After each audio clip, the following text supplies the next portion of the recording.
It added to the authenticity. I'm done. And Yeah. let me see if we come up. I think we're back. We're back. And hey, we're back, everybody. There we are. Okay. So, yeah, we got disconnected. We are back now, continuing with Iron Man. Jon Favreau directed, was hired to direct. Now, we've got a couple sets of screenwriters here. Mark Ferguson, Hawk Otsby, which Hawk Otsby, I have to mention because every single podcast I've ever listened to about this movie mentions how awesome that name is. Hawk Otsby. Hawk Ostby. Hawk Ostby, yes. So they're a screenwriting team. They wrote Children of Men, Cowboys and Aliens. They are the creators and executive producers for The Expanse. That's where I recognize his name from. Holy crap. Yeah. Then the other set we've got is Art Markham and Matt Holloway. They also wrote Punisher Warzone, which we'll be getting to here in, a couple months, I think. Transformers, The Last Night, Men in Black International. They have screenwriting credits as a team on Morbius and Uncharted, which are both coming out this year. So cool. Despite having two sets of writers, they didn't have a full script that they were ready to work with. So the best part of this story. Yeah. Yes. Jon Favreau said he basically wanted to come in with this and make it like an independent film. Like he said, if Robert Altman had directed Superman or Batman Begins, he said it's the story of an adult man reinventing himself after discovering the world is far more complex than he originally believed. Which, that's this movie, all right. I remember that. So Elf came before this, right? Yeah. So I remember him talking about working with Will Ferrell on Elf and his improv and the style of comedy that Will Ferrell did from Anchorman, bringing that Anchorman kind of, look, this is what happens and everything between these 2 points. I don't know. We'll do 15 takes and something will be best out of that. That's kind of the direction that he took with this too, which is incredible because so many of the Marvel movies since then have had that as this like underlying filmmaking element of like, we're going to kind of improvise. Yeah. He kind of just let the actors go and write the script themselves. Yeah. While being shot. I mean, they were literally riffing their way through scenes. Yeah. They had a basic storyline. Right. For the most part. Yeah. And absolutely there's that's a large part of the charm of this film, which is crazy considering how planned out the MCU generally is. There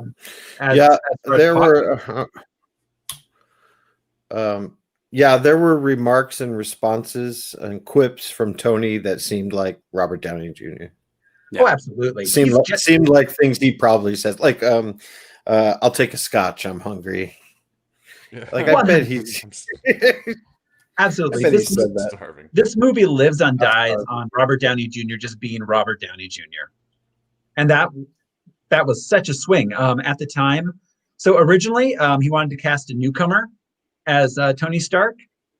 Then he approached Sam Rockwell as Tony Stark.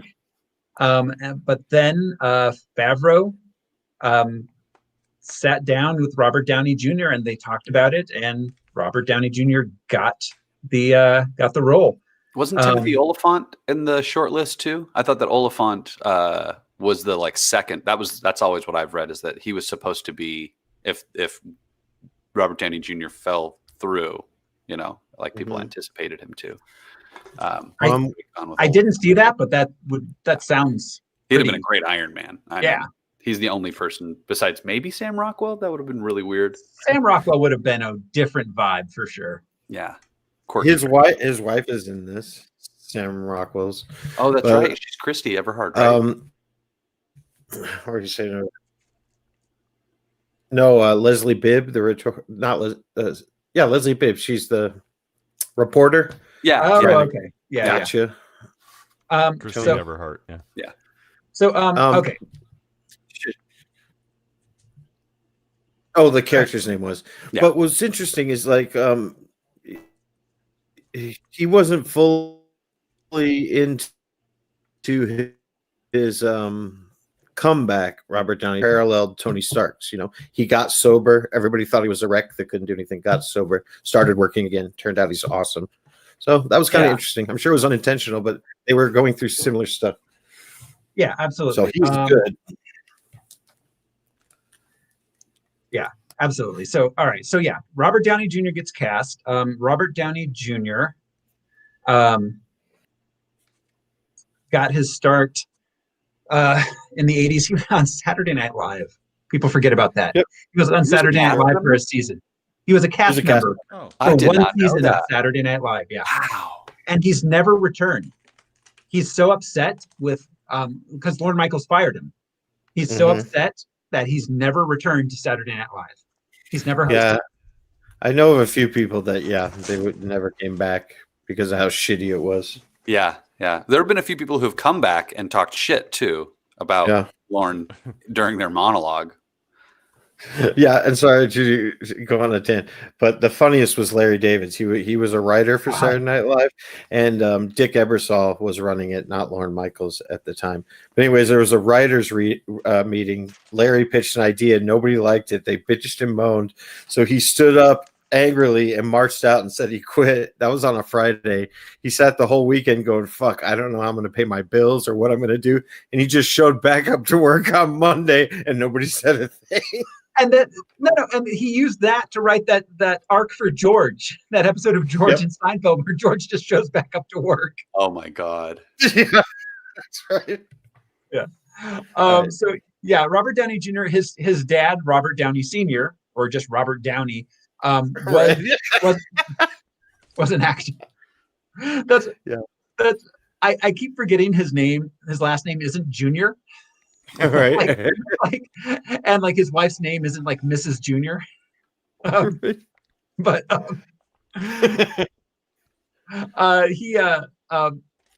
had a number of roles as a child in some of his dad's films throughout the 70s.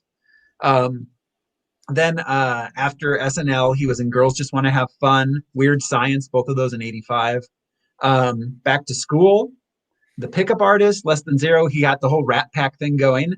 True Believer, Air America, and then around that Chaplin was like his big prestige role in the early 90s. What's that? It was kind of a flop. Yeah, it was a big flop, and that's around the time he started really having trouble with his substance abuse. He went to jail. He got blacklisted from Hollywood. He kind of came back in the mid 2000s. He was sober. He had a few relapses throughout the 90s and early 2000s. Mid 2000s, he got sober finally. And part of the reason that he kind of controversially has backed Mel Gibson after Mel Gibson's fall, because Mel Gibson is the only one who would cast him after he got sober. And Mel Gibson kept telling him, people make mistakes. You can come back from this. You know, I believe in you. Wow. So take that as you will. Robert Downey Jr. is still not without controversy. He says things from time to time, and that's why he's not in the public square as often as a famous Disney-backed artist might be. Yeah, right. Exactly. That's why he's not, out there as much as like some of the Chris's. Yeah, he's not as safe as Samuel L. Jackson, for instance. Yeah, weirdly enough. Terrence Howard played Rhodey in this one. Hang on. Robert Downey Jr. played Albert Einstein in a Bruce Willis movie called That's Adequate in 1989. What? That sounds terrible. Wow. Right over that one. Yeah. Interesting. Didn't he win an Oscar at some point? No, I thought he won one for that, like the musician, the soloist, or whatever. Maybe that was. I don't know.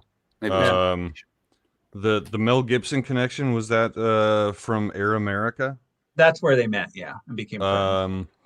And Scanner Darkly was kind of cool. Scanner Darkly was cool. And of course, Kiss Kiss Bang Bang. Yeah, was awesome. Yeah, that movie was great. That was a pretty awesome movie from 2005. Yeah, that was his first attempt at a comeback. That's when he started kind of coming back. Yeah. So all right, So Terrence Howard played Rhodey in this one. He was his first role was in Who's the Man in 1993. He was Customer.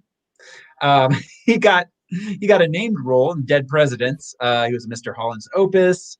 Let's see, Players Club, Big Mama's House, Angel Eyes, Crash in 2004, Ray, Hustle and Flow. That was a good movie.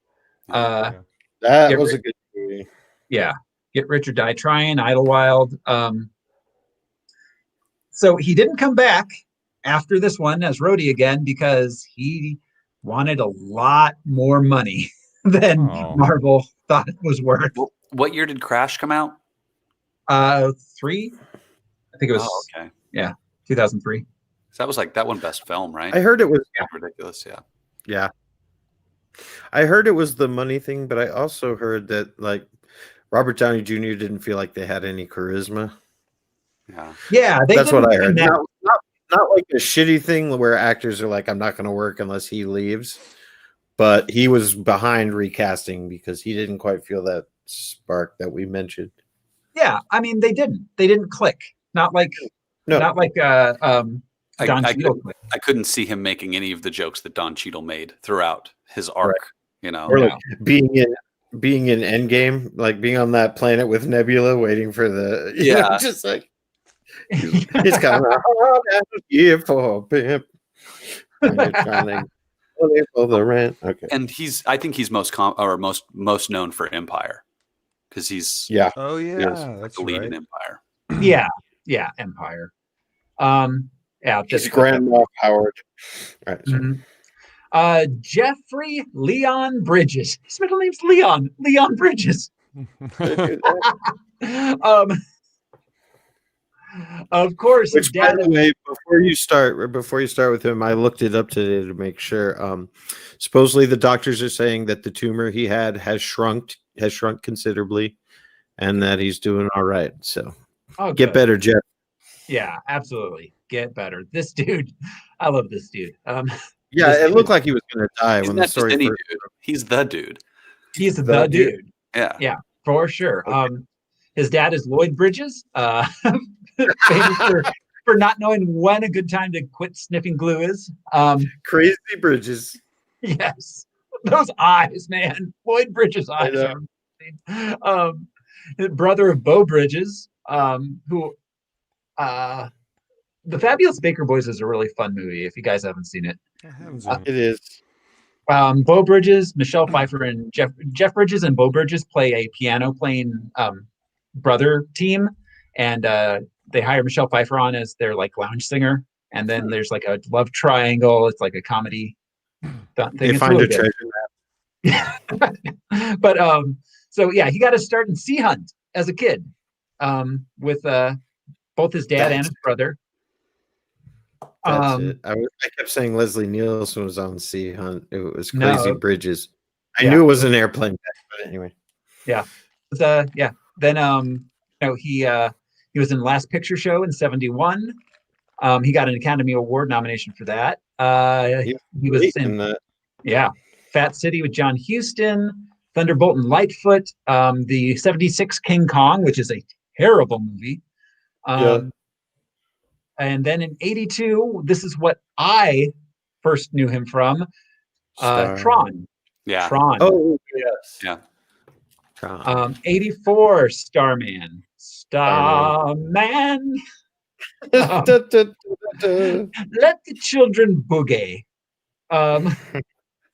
He was in Against All Odds, Jagged Edge, Blown Away. And then, of course, the dude in The Big Lebowski.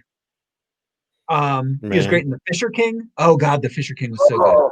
Yeah, that was so good. I haven't watched that in so long. I miss Robin Williams. Same here. Need to watch that again. Yeah, I have it on VHS. Maybe someday we'll get that into a monthly movie. What year was that? 91. Oh, we were so close. We got 1990. 90. Yeah, 90 is going to be for February. So then, of course, he was the True Grit remake with the Coens. Oh yeah, he was Rooster Cogburn, right? Yep. Yeah. He's Jeff Bridges, man. He's awesome. Let's see. We got. It was really weird. It was really weird to see him hairless in. Very weird. Yes. Yeah. But especially watching it yesterday was not as hard as it was watching it back in 2008. 2008 it was weird. It's like whoa. It was super weird. Okay, but the single funniest joke in this movie is when he has the FaceTime conference with Obi, the very first one, and Jeff Bridges not only is bald but has his shirt off, and he's leaning like this in bed. He's laying down in bed. Yeah. That had to be a directorial choice. Somebody chose that. All right. So we got Gwyneth Paltrow. We got Gwyneth Paltrow as Pepper Potts. She's wow. Her family is very rich, aren't they? Her dad. Bruce Paltrow. Yeah, Bruce Paltrow. Her dad is big in the whole Ram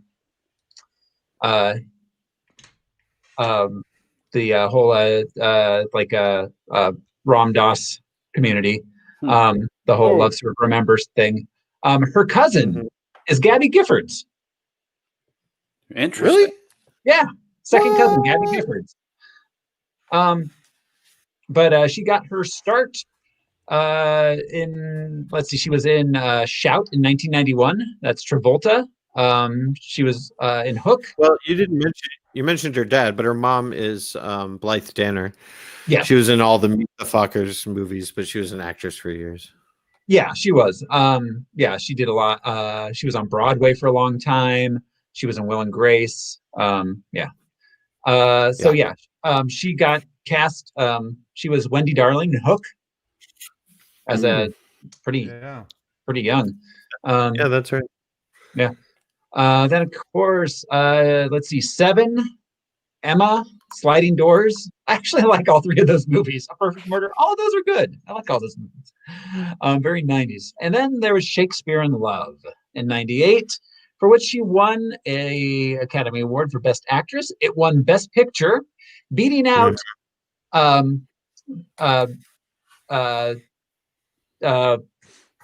Spielberg. What's it called?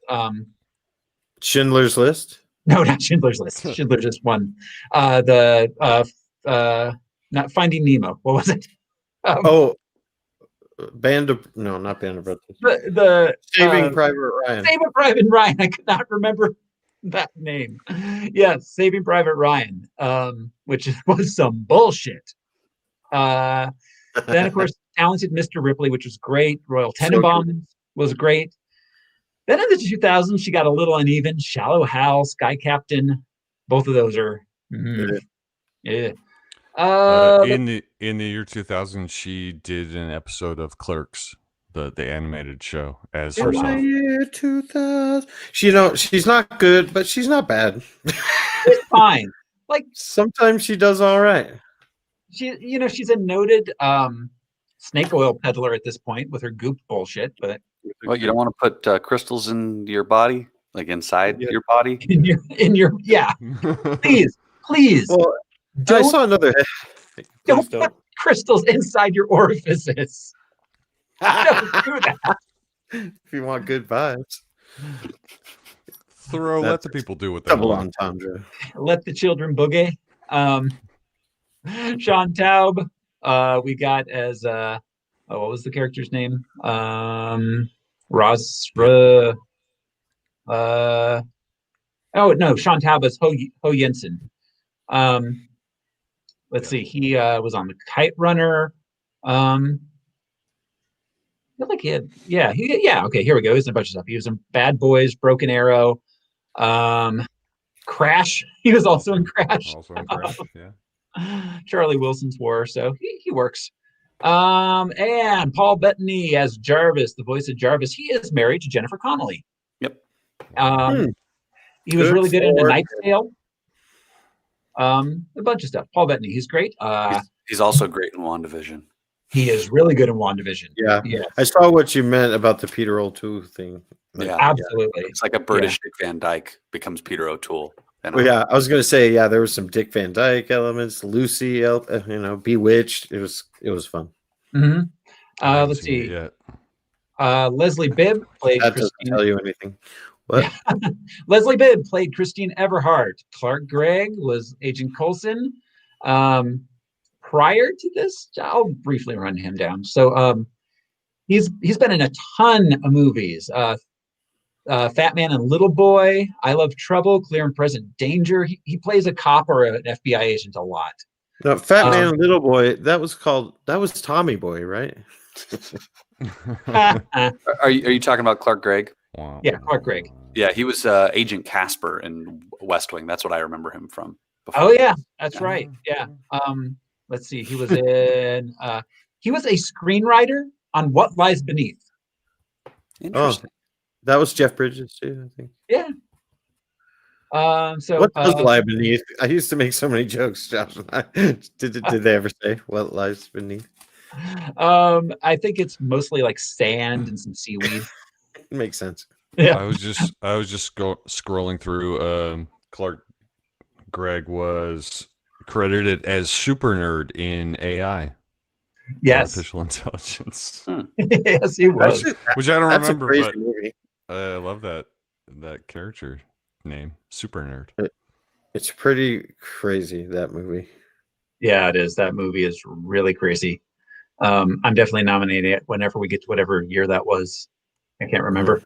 But yeah, that kind of runs down our main guys. I'm not going to talk about Sam Jackson now as Agent Nick Fury, because we've talked about him before, and we'll see him featured again more prominently in later films. So that brings us to the movie itself. You guys ready to jump into the play-by-play? I hate job hunting.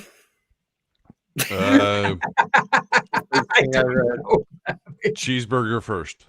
Cheeseburger first. Here we go, guys. This is Iron Man. We open on the desert. Back in Black plays, and we join a convoy of Humvees. Tony Stark's riding in one with some soldiers. We find out he's a famous playboy. He pals around with the soldiers. They're attacked. Tony's knocked unconscious by an explosion from a missile bearing his name. Then we see he's it was an IED, right? Or was it a missile? It was a missile. It was a missile. Okay. It landed and then exploded. So probably one of his own missiles. Very fitting. Okay. Yeah. Well, yeah. There's a shot with where they cut to it and it says Stark. Oh yeah. That was the little bomb after he jumps out of the car. Yeah. After he leaves the safety of the armored vehicle. Attack was an IED. All right. That's what I assumed too. But like a roadside bomb to be specific. I feel like you're driving me to court-martial. Yeah, there were a lot of funny moments establishing him as humorous and also intimidating in that first shot. The shot of the bomb, though, we revisit that idea when they introduced the twins, Wanda and Pietro. Yeah, in Age of Ultron. Oh, there was a bomb, and on it said one word, and she steps out of the dark saying "Stock," whatever. Yeah. Back when she had an accent. But yeah, it's interesting rewatching this, having seen all the movies. I'd like to point out that it wasn't a very good bomb, that thing that said Stark, because he was standing right in front of it and it blows up and he's still alive. So there's an argument to be made that it is a very effective bomb.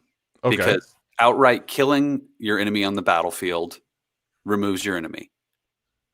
Injuring your enemy grievously and requiring them weeks of medical care is hella effective at destabilizing your enemy because they Okay. have to provide care for their people. So the argument goes both ways, that like if he had vaporized Tony Stark, like sure, but also by making him full of shrapnel, which we hear Yinsen say later on that that's what those weapons do. And the only way to save people is with magnets. You know? Well, and they have no bargaining chip if they kill Magnets. with magnets. How do they work though? Yeah, for real. That's Yeah. Well, I mean, but we find out though that they were hired to murder Tony Stark, so they actually weren't doing their job by just injuring him. Yeah, you're right. Well, he was supposed to be in the Humvee that got decimated, that got completely destroyed. Yes. And that's why he chose to go in the Fun V we see later. Well, yeah, good point. And also, they must have wanted him to be captured because Obi then gives a lecture to the head of the insurgents or whatever, about how they fucked up killing Stark. So I think they wanted him to become a prisoner. Well, they they there to justify more war action in the region. Well, they ended up using Tony Stark against Obi. Well, yeah, right. and they basically just said, like, you didn't pay us enough to kill him. Yeah. We'll kill him when you give us more money. Well, he says in the video, you didn't even tell us that it was. Right. Yeah, it was. Like, you didn't tell us we were killing Tony Stark. Who now we were it's gonna killing, cost, right? Now it's going to cost you more. Yeah, exactly. I thought it was really interesting, just back to the initial scene where you said, like, he stepped out of an armored car. He's shouting at all these airmen that are getting killed, give me a gun. And I don't think we've ever seen Tony Stark use a gun. We've seen him use like an improvised gun, but him asking for a gun and not getting one is a really interesting moment for his character. Yeah, it is. It's like Batman using a gun, it's weird. It's funny that he says, give me a gun. He's not just cowering. Yeah. Because he's not a fighter at this point. Yeah, like, he's a billionaire playboy, But he has a lot of hubris. So, And thinking about that, thinking of that kind of person in the real world, they would absolutely have a gun on them, I would think. Yeah. If you were someone who talks shit that much, Oh, yeah. To strangers, he should be armed. Yeah, absolutely. So we get a title card, just like the quick, like, boom, Iron Man. With the cool sounds, the metal rivet sounds. And Then we cut to an awards ceremony and we get like that like clip package talking about so we get like that we find out about Tony's life. That's a clever way. Yeah, to, working with quickly Bill get us on board. Yeah, first circuit board at 4 kind of thing. 36 hours earlier. Yeah. Yes, we cut back in time, 36 hours there's a earlier. lot of time jumping in this movie. I did not remember that being the structure of this, is that we jump back and forth. And this is the first time at this awards ceremony is the first time that we hear the Iron Man theme song. It's playing in the background as Obi walks up and accepts the award. I'm going to have to go listen to that. Yeah. And then we hear it the second time when they cut to Tony on the casino floor where he's playing craps. I don't know, some sort of dice game. Roulette. That's right. But yeah, there's another version of that song that plays. So there's like a big band version, and then there's like a casino big band version, and then those are the first two. So, so yeah, okay. We meet his best friend Rhodey, his mentor Obadiah Stane. Tony is not there to pick up his award. He's off gambling. Rhodey comes, gives him the award. He leaves the casino. He's confronted by an attractive journalist who asks him about being a weapons dealer. He flirts with her, and they end up going back to his house. What a scoop. Right. Well, he completely profiles her too, which is really interesting. That's how we see Tony's ability to really think on his toes. Like, where'd you go, Brown? Mm-hmm. And I forget what school she says, but he almost nails her to a T, which is really funny. She did go to Brown. I forget what he said. Berkeley. School. Oh, Berkeley. That's right. Berkeley. That's right. Yeah. So I mean, she went to Brown. We learn really fast that he is in fact a genius. Yeah. A straight up genius. But Yeah. Well, sure. So then the next morning, we meet Tony's assistant Pepper Potts. We meet Jarvis, his house's AI. Pepper shows the journalist out. She and Tony banter, and then he's roguish, and they go back and forth, and she gets to hold her own with him for a while. Yeah, the shot when she wakes up and the window has all of the AI, the information feed from the internet or whatever. We revisit that later when he goes like, just integrate the house into the suit. So that's basically laying that groundwork for like that's where he has all this stuff already. He's already built, It's information. It's amazing to me that that Vision essentially started off as Siri. Yeah. Just a computer you talk to with a funny accent, Yeah. Yeah.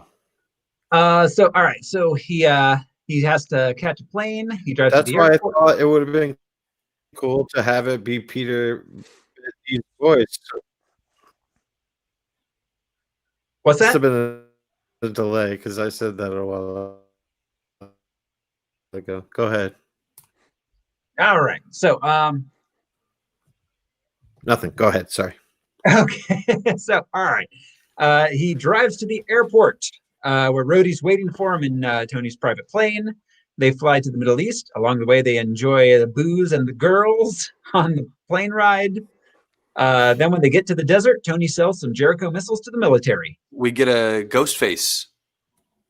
This is the closest we get to a Ghostface cameo in the movie. Who is Tony Stark's out of Wu-Tang? Yes. His song is playing in the background. There was supposed to be an actual cameo. There's a deleted scene with him as a cameo. Oh, that's cool. But yeah, that's the song that's playing once the stewardess, his attendants are dancing and like drinking. Yeah, exactly. Because I looked at him, I was like, "What flight crew is this?" Right. Tony Stark's coffee to make. hand hired. Yeah, he did not hire them for their aeronautical experience. Yeah, but he bought special uniforms so they would look like stewardesses. Yeah. Okay. This was also the first of Rhodes. He would say, "I'm not going to do that thing," and then like it immediately cuts to him doing that thing. This is the one character moment he does that really works. I'm not going to drink, and then he's drunk. Yeah, the quick cut to dancing, the nice irony cut. Yeah, absolutely. Him shouting his story. Yeah.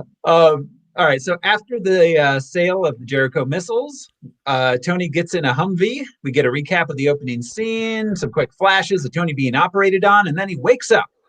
He's a captive in a cave. There's a car battery hooked up to his chest.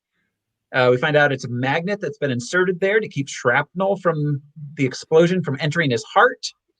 He's a prisoner, and his cellmate is Ho Jensen, a brilliant scientist, and the one that did the surgery on him. Yeah, so that was from the origin story, the shrapnel and everything. Pretty cool. Pretty cool. They did a good job of drawing from the source material. Yeah. Well, and what a futuristic idea that whoever it was, Stan, Ditko, Kirby, whoever it was, but to come up with that as a storytelling device so many years ago, the 60s in 1963. Yeah.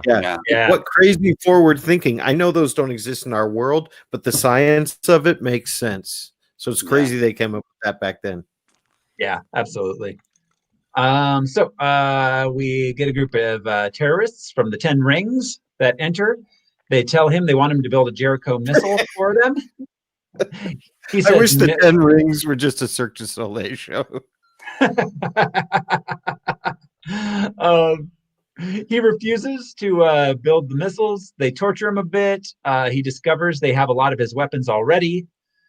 He agrees to build the missiles, though he knows they're going to double cross him. And so he decides, under the guise of building the missiles, that he's going to build himself a miniaturized arc reactor, which is that just supposed to be like fission? Like, what is it? Yeah, that's how I interpreted it. Well, do you remember like cold fusion? Yeah, well, kind of like that. In later movies, I can't remember which one. It starts with Iron Man underwater, installing that arc reactor, and then like welding it back shut, but to power the entire city. Like, that's Age of Ultron, I think. Is it Age of Ultron? Yeah. So he puts it in place, locks it in. He's like, now the whole city's on clean energy. Yeah. So they kept that. So yeah, he built a miniature arc reactor, sticks that in his chest. Then he and the doctor begin building an iron suit. There's an interesting moment thinking, of course, this is God, how many Marvel MCU movies? This is the first of them. He asks him like, "Where are you from?" And he says like Golmeria or whatever, or Golmira. Golmira. Do you have a family, Mr. Stark? After he says like, "I'm going to go revisit my family," and Tony says, "No." He says, "The man who has everything, but a family." It's just an interesting thing because we see later on Tony. That's eventually what stopped him from. Yeah, I mean, they built so many like paving stones to a developed character. They did down the road. They did so well arcing this character from this movie through Endgame. In the first act. Oh my God! The first act of this movie. Yeah, and his character is established. The ladies' man who flirts with his assistant, but doesn't have a family, but wants it. Blah blah blah. God. This was the first domino, you know what I mean? And they just kept falling down.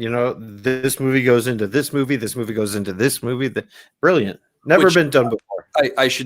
Another thing that we will revisit in the other Iron Man movies, maybe. I mean, it's such like a fleeting moment. When he's the soldier in the convoy asks him, "Can I take a picture with you?" And he flashes the peace sign, and he says, "No gang signs. No, I'm just kidding. Put it up." We see Tony Stark throughout the rest of the movies flashing the peace sign constantly, like he's Richard Nixon getting off the plane. Well, yeah, and he says, "Oh, peace. Yeah, I love peace. With peace, I'd be out of business." Yeah. Right. So it's interesting that is another thing that we see later on throughout his like character development. Yeah. But the line of the soldier in the Humvee was pretty good. He's like, "Would it be cool if I got a picture with you?" It would be very cool. So all right, so he meets the leader of the 10 Rings, who's getting impatient. He gives him until the next day to finish. So Tony and the doctor get Tony suited up. They're almost out of time, so the doctor sacrifices his own life to give Tony enough time to complete uploading the suit thing. He starts shooting that gun right away. Like he's still in the entrance of where they've been kept prisoner. He's like, well, yeah, he's not shooting at anybody. It's never interesting. Anybody. It's very much covering fire. He is Han Solo in A New Hope, running down the hallway after the stormtroopers. Literally, that happens at one moment. Where it was like he was testing the room. Yeah. So all right. So and the leader of the 10 Rings is Raza. To give him a name. Yeah. Yes, Raza. And since I mentioned it earlier. When the doctor's dying, he says something very important to Tony, which I think had an impact, where he says, "Don't waste your life. Don't no matter what you do, don't waste your life." And that hit, you could tell. Well, that's the moral of the story of Iron Man. It's like you can't just be a playboy. You can't just have a good time. You got to do something with your life. Yeah, absolutely. Well, and he's like, "I made so many things that killed so many people. I have a debt to the universe." Yeah. So all right, so Tony fights his way out of the cave. He blows up the terrorist camp and then shoots himself through rockets off into the middle of the desert into safety. We get a cameo in the cave, and I wasn't aware of this. The first 10 Rings goon that he punches is Tom Morello from Rage Against the Machine. Whoa! I did not notice that. And Audio Slave is what plays in the credits. So it was just interesting that they used his song and he was in the movie. So and Iron Man is a machine. Yeah. So I mean, in Rage Again. Oh my God. Well, we get Ghostface and Tom Morello in this movie. There's a lot of cred in this movie. This is like a nerdy superhero movie. This is understanding that superhero culture reaches well beyond teenage kids in their bedrooms reading comic books. It has had an impact on people. That's why Jon Favreau was like, "Here, hold my beer," and just made the fucking best superhero movie. Yeah, it was insane. So I would like to point out the last two Marvel movies we did was Silver Surfer. Oof. And Spidey 3. Oof. And X-Men 3. And X-Men 3. This seems like it's and Ghost Rider. Yeah. This seems like it's from a different decade. This compared movie to stands those. up to anything that's been made in the last 10 years. Like, I remember saying when this came out, like, finally somebody understands what it is we've wanted all this time. yeah, I remember Yeah. seeing this opening night and going back the next day to watch it. Yeah. I literally was like, I've got to go back and see that again tomorrow. That was incredible. It was like, thank God someone finally got it. Somebody finally understood what the appeal of these things are. Not Right. John Ritter with a fucking mask, COVID mask on. Just like, that's not what we're into. No, and Yeah. and it's not cheesy and it's not super No. dark. It hits this like it hits this sweet spot of like comic silliness, but realistic, but Yeah. also not like uber dark DC bullshit. We get camp where it's necessary, where it like works. Yeah, I mean, It's Yeah. funny But throughout. Throughout. Like, yeah, Action packed throughout. Well, and it's like sprinkling it's like other than Christopher Nolan, somebody finally said, "Hey, what if we just make a good movie?" yeah. Right. What would this be like in real life? Yeah. That's the realism Or of even- this is what made it. Or even a sci-fi Totally. movie. Yeah. Yeah, We're gonna regardless make of the flying subject matter. robot. Yeah. Yeah, regardless of the subject matter, what if the movie itself is just good? Yeah. Well, and has the constraints of a real world, a real Yeah. universe. Absolutely. They were laying bricks Yeah. as they went, for sure. If this had been the only one, we would still look back on this movie being like, how did they make this super amazing movie and nothing else? Yeah. You're right. Yeah. It's not even Yeah. the best of the lot, but how important it was. How important. But yeah. All right. So he's found by Rhodey out in the desert. He's flown back home where he's reunited with Pepper and Obadiah. Okay, Meet- real quick. Him coming out of the carrier in the wheelchair absolutely reminded me of him. He and Nebula landing in Endgame. Absolutely. Emaciated and dying, and like Rhodey's there and Pepper's there to cheer him up. Watching this again, it had been so long that I hadn't really thought about it. But watching this again, it's amazing how much they mirror character beats from this. Yeah. In Endgame, More it's than like any a- other movie. This It's is the like a one they bookend. revisit. Yeah. Well, right down to I am Iron Man. Yeah. The first time he says it's matter of factly. Last time he says, "Don't fucking forget it." Well, and that line, like a lot of lines in this movie, was not scripted. That was No. that was Robert Downey Jr. saying, "Well, what if I said this?" And Right. they shot it, and it made it into Yeah. the movie. Yeah. It awesome. defined this series. But yeah, like in Endgame, he's trapped at the beginning of the movie alone with one Things other with person. fire. Yeah. He gets rescued. Then the ending. And with no hope. This Mhm. movie, there's no way he's going to get rescued. Right. And He could that have came- died in both Yeah. situations. Yeah. So he Yeah. might as well go out with a bang. I wanted to point out when he was escaping in his suit of armor, he had like giant eye holes. Yeah. Noticed that. It's really fortunate that nobody like shot him in the face and Yep. Yeah, he had a little bit of plot armor in that moment. through the Yeah. eye. Yeah, he got lucky. So all right. So he gets some hamburgers, gives a press conference, and he says that Stark Industries is not going to make weapons anymore. Creates a big uproar. Obadiah immediately tries to walk it back with the press. Later, he and Obadiah talk.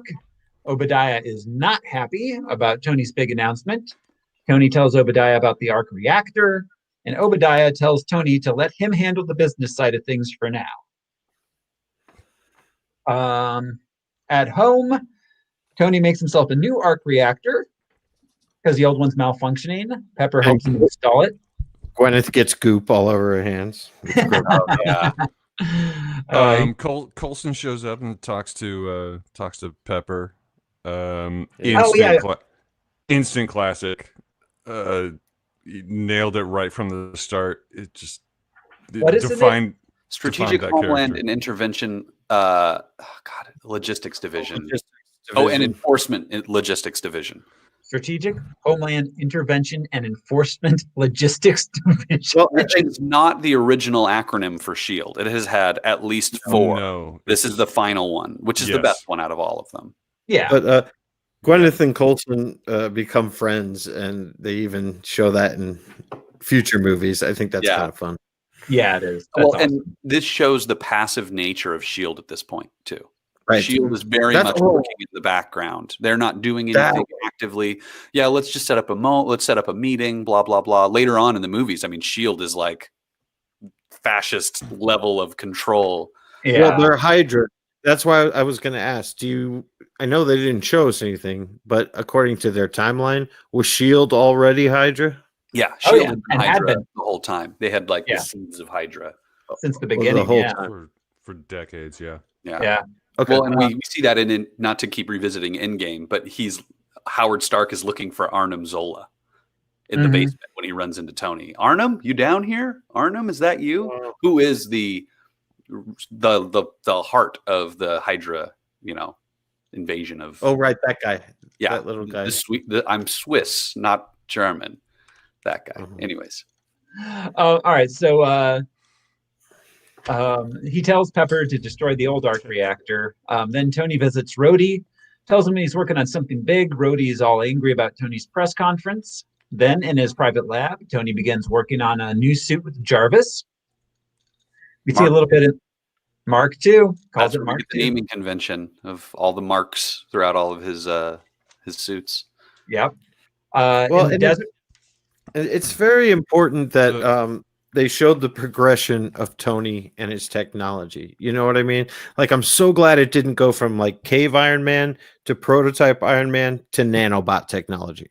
Yeah. Do you know what I'm saying? I'm glad that was introduced later, because he's a genius. He's innovating. I'm glad they did that. And we'll get into it in the other movies. The suits really reflect Tony's mind state throughout. Yeah. They really do a good job of showing that, like, this is his expression. This is his art form. This is his superpower. This is how he lives in the world. And like the cars he collects, Yeah, absolutely. The scene with Pepper pulling out the wire, the magnet, like a trout, was freaking hilarious. I had to rewind it to watch it again because I was laughing so much. And it's a great practical effect. God, yeah. Yeah. I mean, it's just a prosthetic chest at like a 45-degree angle and he's standing upright kind of thing. Again, I'd like to point out how well the effects hold up 13 years later. Yeah. So good compared to the effects from the previous year in Rise of the Silver Surfer, where they're like these blobs flying around. This is like Jurassic Park. That's what Favreau does so well, is like, it's movie magic. We have to capture the movie magic aspect of it. It's not about explosions and impressing people. It's about making people suspend disbelief through movie magic. Yeah. So, all right. In the desert, we see the 10 rings collecting the remains of his first suit. We get a building the suit montage and testing it with Jarvis. A little bit of Pepper in the lab, just a sprinkle of pepper. Obadiah drops off the box, right? Oh yeah, that's right. Yeah, that's a little later, but yeah, she brings him back the arc reactor, proof that Tony Stark has a heart. Well, and we see it. She delivers it, and then he doesn't open it for a long time. Yes. Yeah, that's like, she just drops it back on the counter. So Obadiah arrives with some pizza, tells Tony that the board of directors has filed an injunction to take control of the company from him. So Obadiah, always evil board. When he's playing the piano, not to get into too much of there's so much fucking detail in this movie. He is playing music composed by Salieri. So if you guys remember Amadeus, Salieri was the king's musician until Mozart, and he was second fiddle to Mozart his entire life. He was the king's official musician until Mozart. Yeah. Wow. So Obadiah playing Salieri is very much so perfect. It is huge. As good as Murray Abraham. Yeah, absolutely. So all right. So Tony refuses to give Obadiah the arc reactor. So he goes down to some more suit developing, completes the Mark II, takes it out for a maiden flight around Southern Cal. He built Jarvis into the interface. We discover there's a problem with icing at high altitude, which shuts down the suit, although he survives the crash. all of that funny stuff with like the fire extinguisher. Yeah. Well, Yeah. It's really good. and Tony's first move, the first thing he wants to do with the suit is go to space. Yes. Sometimes you got to run before you can walk. I mean, he is immediately thinking, "I'm going to break a record with this thing," which says so much about his character. Not just that, like, I'm going to make a suit that's awesome. Yeah. It's shiny. It's a hot rod that flies. What's the altitude record? I'll break it right now. Yeah. Right now. Yeah. What was the I have- SF-71's record? Yeah. I have to add that, we've talked about it in all the other superhero movies, that when they pay a big star, they can't just have him in a mask the whole time. You got to see the star's face a lot, which is always frustrating for comic fans. They revolutionized this. Yeah. They showed him inside the Iron Man mask, but you could see his whole face. You could see the expressions he made. And then, whenever it popped off. But it wasn't a deal where, like, Spider-Man needs to get his mask off, like, in each act. So Toby can be seen. They made the new standard. There is some incredible creative interpretation of how his head looks inside the helmet that we just forgive because you have the heads-up display in front of us. Yeah. Like it's him in a dark room, with this like light, this blue glow. Yeah. Well, yeah. And it looks so good. Yeah. Yeah, it serves two purposes. You can see his face, but then you see the inner workings of the suit. Mhm. Yeah, really cool.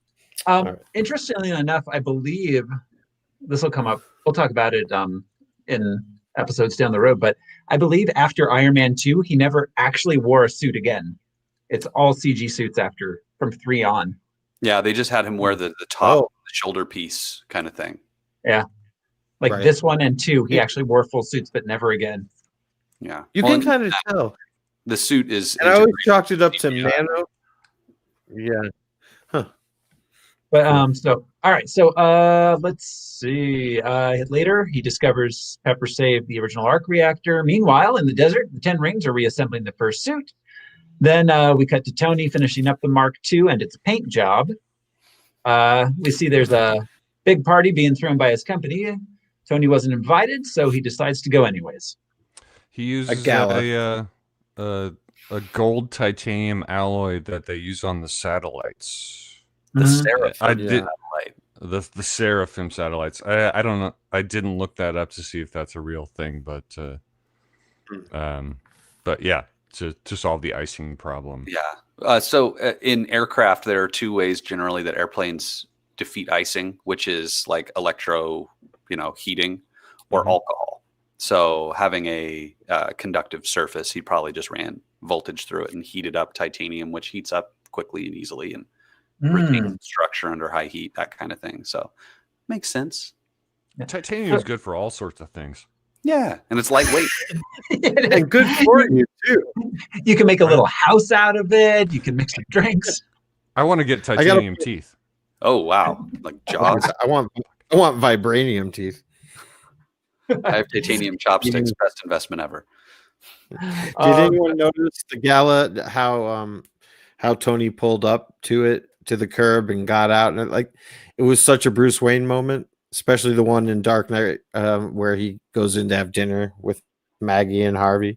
But yeah, just like pulls up, doesn't pay attention to parallel parking, a little bit on the curb, steps out, everyone's shocked. It was just such a Bruce Wayne playboy billionaire. Yeah. Flex.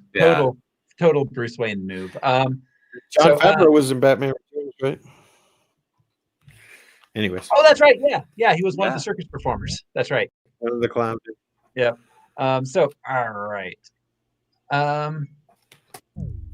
Let's see. He arrives at the party. Agent Coulson introduces himself to him. He agrees to a meeting, kind of offhandedly. Did you guys notice that we've got a ball. We've got a benefit ball. Oh, yes, we do, don't we? And it's at the Disney Concert Hall. Yeah. Oh. Yeah. I noticed that this time around. That's really interesting. Was it always? They add that in post. Did they edit it in? Yeah. Wow. Yeah. All right, so Tony dances and flirts with Pepper. They almost kiss. Then he goes to get them a drink, and the reporter from the beginning of the movie confronts him about the town of Kurumami. Garami. It's the town that Ho Yinsen was from. Yeah, I forget what it's It's called. being destroyed by the Ten Rings with his weapons. Tony confronts Obadiah, who tells him that the company has been selling weapons to the Ten Rings, and Obadiah was the one who filed the injunction to get rid of Tony. That chick is a better journalist than Lois Lane in every movie. Absolutely. She's on the Eiffel Tower. What is and it? she works for Vanity Fair. Yeah. Yeah. Which actually does some pretty good reporting these Yeah, days. they do. I mean, They break stories. Yeah. Yeah, they do. Yeah, it was Gulmira to Gulmira. throw If that out again, but If she was doing Lois Lane, she would have personally gone to Gulmira in order to infiltrate the Ten Rings. gotten herself captured. Yeah, And then Iron Man would have had to have rescued her. but he wasn't Iron Man yet, so she's just like any day now. just kidnapped. But they have the Jericho, They do. the They have- terrorists. They got the Jericho. I would like to point out that Jericho was a heavily walled and fortress type city, and the first person to bring it down was Joshua, and so it should have been called the Joshua missile, not the Jericho missile. Well, I think the idea was that they were saying that it could bring down a walled fortress. Yes, Like thank you. Yeah, I think that they were, but yeah, you're right. It totally Jericho was. I just want a missile named after me, Don't we all? like any boy, like any young boy. Yeah, Skinny boy, pony boy. all the boys. Yeah. All right. So Tony decides to take matters into his own hands. He suits up, flies to the Middle East, blows up the terrorists, and saves the civilians of the town. He leaves the party to do this. Yeah. Oh yeah, he leaves the party to go seethe in it and work on his suit and be angry. But when he shows up in Gulmira in Afghanistan, it's 1 hour, 17 minutes, and 24 seconds when he lands, and we get our first full Iron Man introduction. We're almost a full movie in before Iron Man shows up as a hero. And But it's they showed him in so the trailers, so it wasn't. It was kind of a shrewd choice. Yeah. it was so good. I still got a little choked up just watching that first battle. Well, and this sequence is so short and concise and clean and well marked. I mean, there are no words said until the very end. He doesn't say a thing to anybody. It's all body language. Until he grabs that one guy through the wall. Yeah. Throws him down. He's like, he's all yours. For the villagers. And that's where we get the Iron Man voice for the first time. That computerized. And you would think that maybe it was revenge, but it's not. It was more of, my weapons are not going to kill this innocent village of people. Well, and it's also the village that Jensen is from. And I think that all of those things connecting, he's like, oh shit, I have to leave. I have to go do this. Right. Yeah.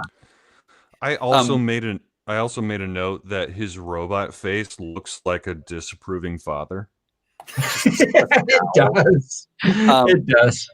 In this scene, this is something that I think is really interesting about Tony Stark. He's what is it that he says in Avengers? Do you have a plan? Yes. Attack. Yeah. That's very much what he does in this moment. But the guy that he tosses to the ground is using a satellite phone to call Stain. And so Tony's not good at data collection or information. Oh, right. Intercepting. Yeah. Well, he was calling, I'm pretty sure that he was calling Obadiah to say dude, what the hell? This guy shows up. What? If he had hung out for maybe 10 more seconds or grabbed the phone and been like, who is this? He would have put this whole thing together right there in Afghanistan. Instead, he drops the guy and flies home to go and relax. Yeah. So that to me was interesting too. That says a lot about Tony and his need for someone to, like Captain America, to do the strategizing, the bigger picture kind of thing. He just provides the tools and makes everybody look cool. He's a very seat of his pants kind of guy. Yeah. Well, he's not the quarterback. He's the coach. Yeah. Captain America's the quarterback. Yeah, that's a good analogy. Yeah. Yeah. Or he's the team owner, really. You know? Yeah. All right. So, Tony on the way back has a run in with the U.S. Air Force. He ends up. What's that? Very Top Gun. Oh, yeah. Yeah. He ends up crashing one of the planes. He has to tell Rhodey that he's in the suit. He ends up saving the pilot. Sorry. Oh, yeah. You were almost there. I cut you off. He saves the pilot, and then Rhodey has to cover up the incident in the press. Go ahead. This was the second time where Rhodey is like,